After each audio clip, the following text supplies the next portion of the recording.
Ahoy! Welcome back. Find a sun lounger on the deck and grab a cocktail. You're just in time for my next summary. This one is all about starting a startup.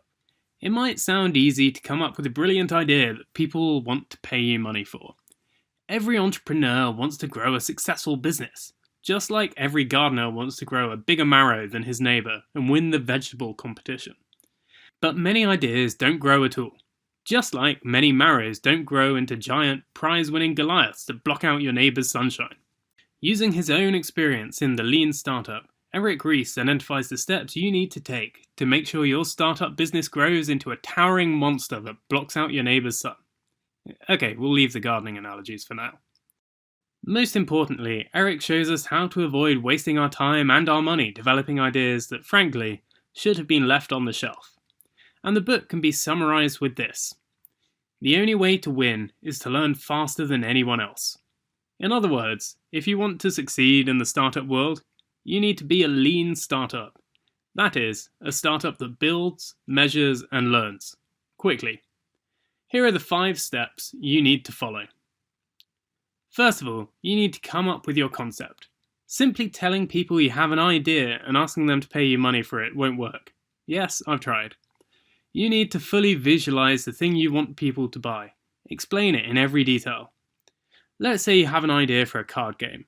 Maybe it's a mix of Uno and Snap. You refine your idea, looking at how it will work, how you score points. You tell your friends, they love it. You get overexcited and assume that everyone will want to buy it. Surely it's time to go with your instincts and start pumping money into it, right? Wrong. Step 2. Identify your assumptions. The biggest mistake you can make in the startup world is to build blindly without testing any assumptions. A lot of first-time entrepreneurs will actually shield their startup idea like a guarded secret because they think, my idea is so incredible that anyone I tell it to will instantly copy it. The fact is that most people's startup ideas are truly terrible. And at the end of this video, I'll reveal the worst startup idea I've ever heard. So make sure you watch till then. Everyone thinks their startup idea is the best thing since compound interest, so they spend 2 years in secret developing the world's largest gobstopper, but as soon as they try to sell the darn thing, nobody wants to buy it. It's important that you don't waste your time and money developing a concept without knowing if your target audience will actually buy it.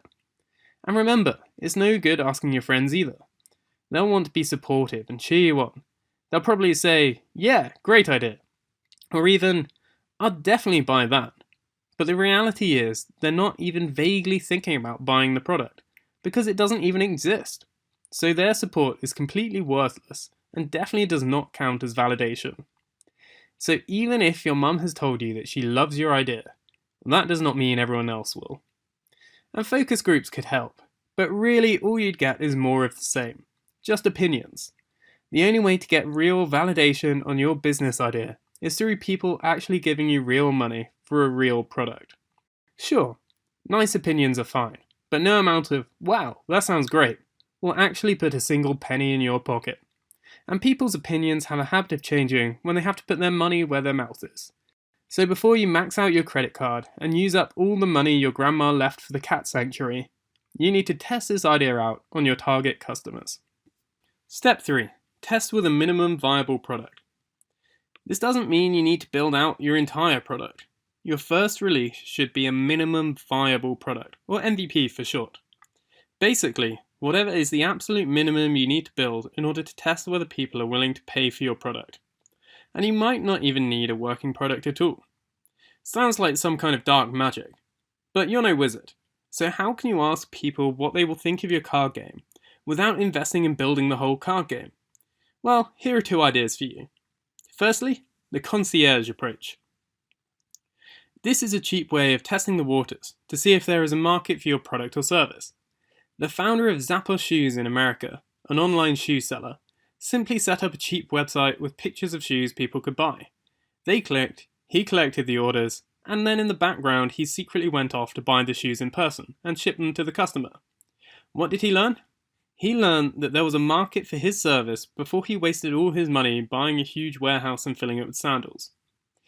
A second way to test your idea is the Smokescreen approach. This might sound like something a bank robber would use to steal all your savings, but it's actually another way of testing to see if there is a market for your product. What you're creating is a front. You've developed your card game, you've worked out all the rules. Now the thing to do is to make an online advert for it. Using pictures and animation, you could show people how the game works. You could describe it in detail and really sell it to them. You could tell everyone why they should buy it.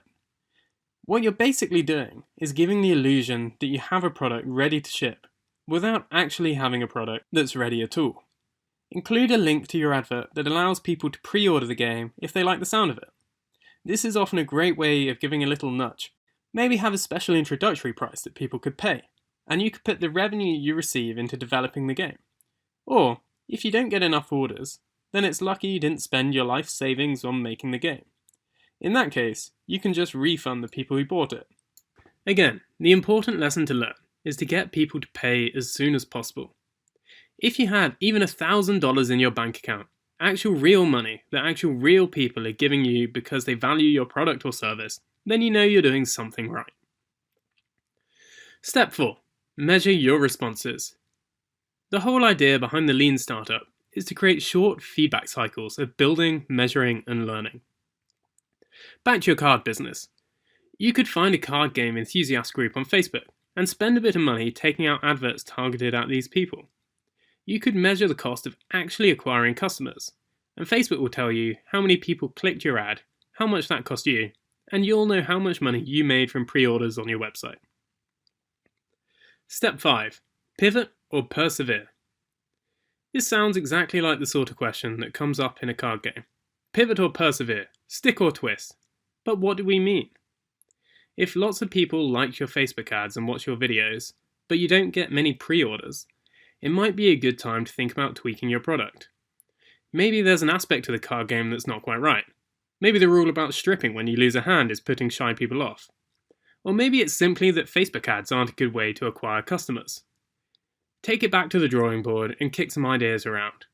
But if you're still not getting the right responses, and remember, by responses we mean actual sales, not thumbs up emojis, it might be finally time to pivot to a different game or even an entirely different business idea. It helps to treat your startup like a science experiment. Come up with a hypothesis. For example, I can make 20 sales of my card game by spending less than $300 on Facebook ads. Then, when you're measuring the outcome, you'll know whether it's a success or time to pivot. And pivoting sounds scary and depressing. After all, you were so sure you had a great target market for your card game in retirement homes up and down the country. But Eric says this: the sign of a successful pivot is that these engine tuning activities are more productive after the pivot than before. You'll know when you're successfully building a lean startup because you'll be shipping, testing assumptions about your business or new product features, and learning quickly with the build, measure, learn cycles. So there you have it, 5 steps that will help you learn how to start up a business, and most importantly, prevent you from wasting time and money on a product that nobody actually wants. Here's a quick summing up. Step 1. Come up with your idea. Make sure you can describe every detail. Step 2. Identify your assumptions. Don't assume everyone will like your product just because your mum does. Step 3. Test out your assumptions with a minimum viable product. Make sure your tests are measurable, and remember that money in your pocket is the best test of all. Step 4. Measure your results. And Step 5. Learn from your test. Either pivot or persevere. If you're already making sales, keep building, measuring, and learning until you have a world-dominating business. And if your test has totally failed, then maybe it's time to pivot to a new business idea. When Eric started using these steps, his business rapidly became more effective at acquiring new customers, and it went on to become worth over $50 million. Not bad, hey? If you're on your startup journey or just thinking about it, I'd definitely recommend reading The Lean Startup or listening to the audiobook. That said, in isolation, I think this is of limited value, so I highly encourage you to also discuss your business with other startup entrepreneurs, ideally ones who've been successful. I've left links to the book and audiobook in the description below. And at the start of the video, I promised to tell you the worst startup idea I've ever heard. Well, one of my friends had the problem of trying to find a suitable job.